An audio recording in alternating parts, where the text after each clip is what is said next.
Huy, mo try day may diri og panihapon sa Del Kitchen. So akong kauban na kanina siya, so ako first time na ako. So banigon niyo kay tilawan na to ilang mga food gun lami pa. So among gi-order is kining beef stick, nagahi man siya oy.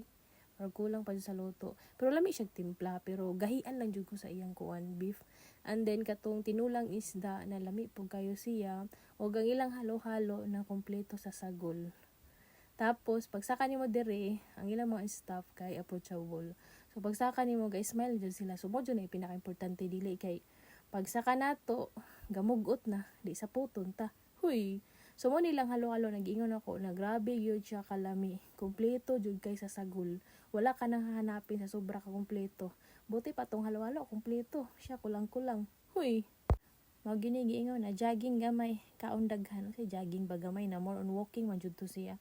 So more on walking jud to siya kay 2 weeks gyud ang babae na wala nakabalik og run.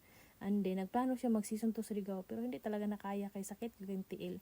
Pagka man namig kaon ato, ang beef stick wa gyud na mo nahurot kay gahi jud siya. Ni ang halo-halo pud kay dako pud kay ilang halo-halo apo na mo nahurot.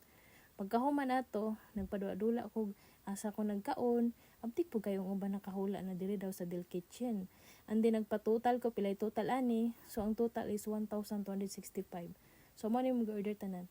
Unya shout out ani niya mag taga season ni kalimot ako sa pangalan ani niya ay.